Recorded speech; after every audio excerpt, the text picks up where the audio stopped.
Halo teman-teman. Eh, ini saya mau menceritakan tentang aktivitas di kampus saya, Cina Agricultural University. Eh, ini saya lagi mau ke tempat makan karena saya Muslim, jadi eh, saya harus mencari kantin halal. Saya baru saja daftar ulang dari International Office. Tempatnya luas teman-teman.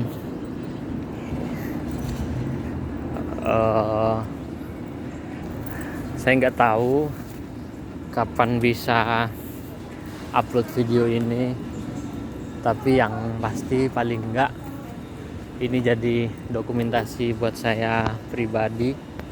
Saya yang asalnya dari kampung, orang kampung, kemudian kuliah ke Jogja, terus kemudian bisa kuliah ke Cina. Itu sesuatu yang luar biasa menurut saya, bagi saya pribadi gitu. Terlebih saya juga dari ekonomi rendah sebetulnya. Saya selama kuliah mengandalkan beasiswa, dan selama beasiswa kuliah ke Cina ini juga saya mengandalkan beasiswa gitu. Uh, saya akan berbagi. Saya sudah meniatkan sejak saya diterima di China Agricultural University, saya meniatkan untuk membuka akan upload video YouTube bagaimana memperoleh beasiswa, bagaimana memperoleh beasiswa S2 full, dan itu ke luar negeri gitu. Terus terang, ini kampus saya kan di Cina, saya nggak bisa bahasa Mandarin. Bisa tapi sedikit-sedikit. Terus juga bahasa Inggris saya tidak begitu lancar sebetulnya. Cuma guru saya, rektor saya Pak Widya Priyahita, beliau itu pernah menyampaikan ke saya begini, bahwa bahasa asing itu penting. Ya, itu satu hal, tapi itu bukan satu-satunya. Jadi banyak hal yang bisa dilakuin untuk kita bisa kuliah ke luar negeri gitu. Dan caranya dengan cara yang baik, cara yang halal gitu. Bukan kemudian bisa ke luar negeri tapi dengan memalsukan dokumen misalnya, itu enggak. Caranya tetap dengan cara yang baik gitu. Jadi itu asrama putri, untuk yang Chinese, dan itu asrama saya yang 1, 2, 3, 4, 5, 6, yang 6 lantai itu asrama kami untuk international student.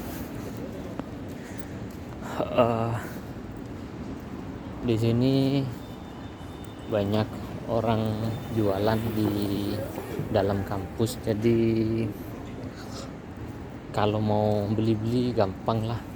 Di sini mau beli apa aja ada, toko di dalam kampus tuh ada. Jadi kalau butuh fotokopi juga nggak perlu keluar, ada di dalam kampus. Terus ini nih, kayak kelontong Madura nih. Tuh. Nah, gerobak-gerobak kecil kayak gitu ada di dalam kampus, kayak toko kelontong di Jakartaan gitu kan.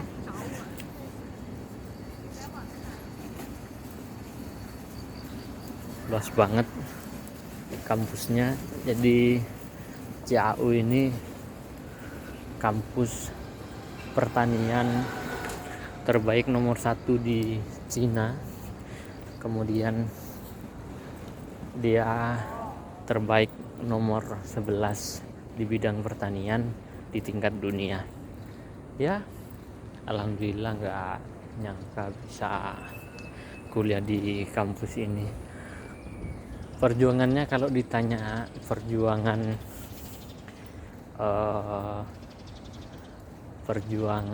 daftar kuliah ke CAU tuh ya berdarah-darah, apalagi pas baru nyampe sini kan. Awal-awal rasanya kayak mau nangis gitu, sempat nangis juga karena ya bisa sama keluarga, terus ninggalin keluarga, terus bisa sama teman-teman, kemudian ketemu dengan lingkungan baru. Tentu itu bukan sesuatu hal yang mudah gitu. Nah, ini saya sudah sampai di kantinnya. Ini di dekatnya asrama juga, tapi asrama yang kelas agak elit gitu, karena semuanya pada punya sepeda tuh.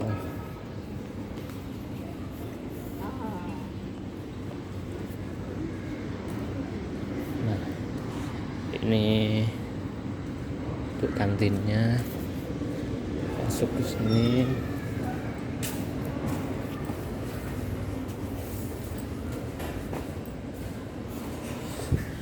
Saya kesini diajak oleh teman-teman Ethiopia. Dulu mereka yang ngajarin saya untuk berbelanja di sini.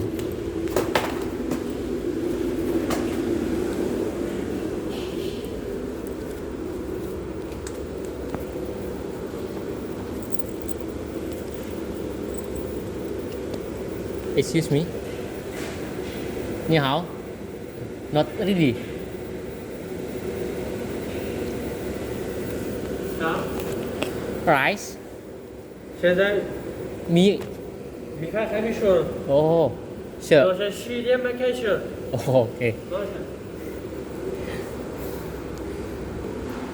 Ya. Belum buka, guys. Jadi belum ready semua. Ada sih sebagian yang ready gitu, tapi belum siap semua. Lauk juga belum ada. Jadi ya udahlah, kita nanti ini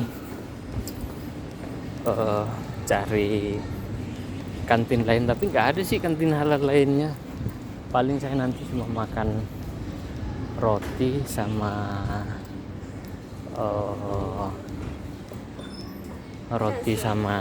apel. Apel buah naga. Sejak di Cina saya tuh ya jadi seringnya makan buah-buahan, nyetok buah-buahan biar perut nggak kosong aja gitu. Terus di sini udah mulai dingin, makanya saya pakai jaket. Tapi biar nggak terlalu berkeringat, makanya jaketnya cuma saya pasang separuh. Ini hari ketiga saya di Beijing. Saya tuh nyampe tanggal 22 September kemarin, hari Sabtu. Terus kemudian hari Sabtu itu langsung ngurus-ngurus perizinan kamar segala macam, terus ya beres-beres. Pertama kali itu agak shock ya, karena kan di Cina tuh ternyata nggak semua orang Cina tuh bisa bahasa Inggris. Meskipun Beijing tuh terkenal udah maju ya, tapi nggak semuanya tuh bisa ngomong bahasa Inggris. Jadinya ya saya harus maksain gimana bikin paham mereka. Terus saya juga belum install aplikasi translator gitu, jadi saya dikasih tahu sama guru ada translator kayak gitu-gitu. Nah, saya belum tahu itu. Saya cuma downloadnya tuh translator yang sederhana, sehingga saya cuma bisa nerjemahin paling teks, gambar, suara, itu pun dikit-dikit, nggak bisa panjang. Nah, setelah install translator tuh udah lumayan sih. Kalau nggak tahu ngomong sama orang itu tinggal rekam omongan kita, kasih ke mereka, didengerin sama mereka itu, jadi mereka tahu gitu. Jadi saya ngomong pakai bahasa Indonesia, nanti aplikasinya tuh langsung nerjemahin ke bahasa Cina kayak gitu. Nah ini toko kelontong yang saya bilang tadi guys. Nah itu toko kelontong, itu juga gerobak-gerobak kecil kayak gitu. Nah balik lagi ya ke soal saya 2 hari di sini. Hari kedua kemarin tuh saya mulai belanja beres-beres kamar, mulai beli peralatan kamar kayak gitu, terus bikin kartu Cina, karena di Cina tuh nggak bebas kayak Indonesia beli kartu yang bebas beli di gerai kayak gitu di toko. Nggak, di sini tuh harus ke toko resmi dan itu terbatas. Saya jalan kaki itu sekitar 5 sampai 10 menit lah baru nyampe ke tokonya kayak gitu. Itu pun dengan langkah yang kayak buru-buru ya, bukan yang santai. Kalau santai bisa 15 menit deh kayaknya. Nah itu tuh di sana saya juga ditanya-tanya, dimintain paspor segala macem. Jadi informasi kita tuh masuk di situ. Nggak bisa kalau kayak Indonesia nanti bikin fake account kayak gitu-gitu, nggak bisa. Di Cina tuh nggak bisa guys. Satu orang tuh tiap mau bikin kartu harus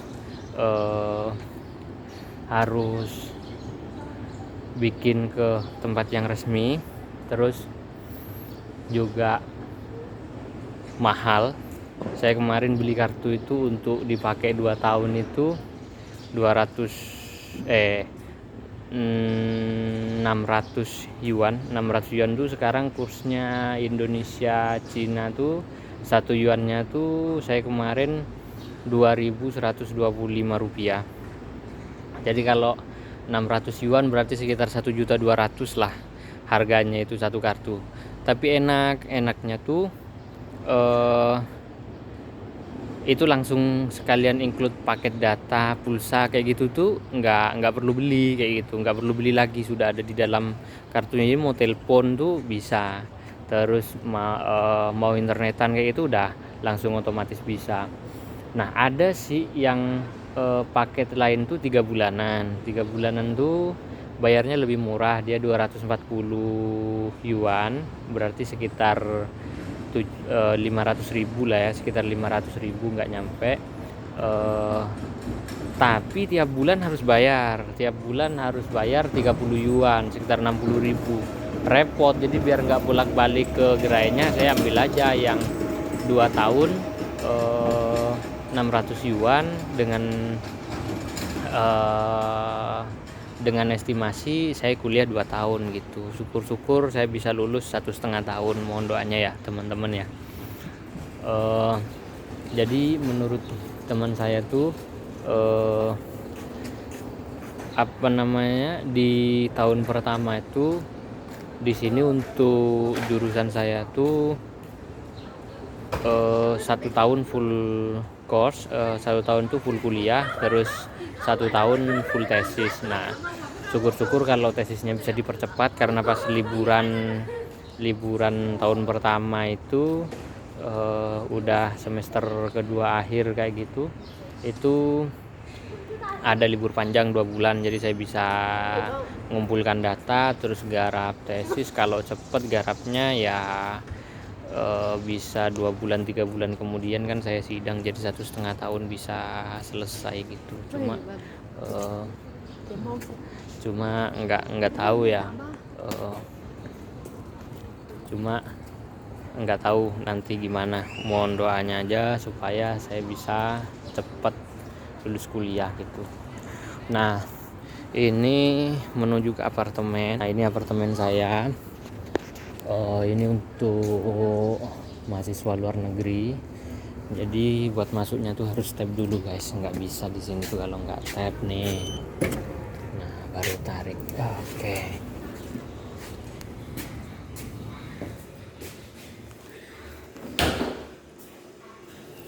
Ya.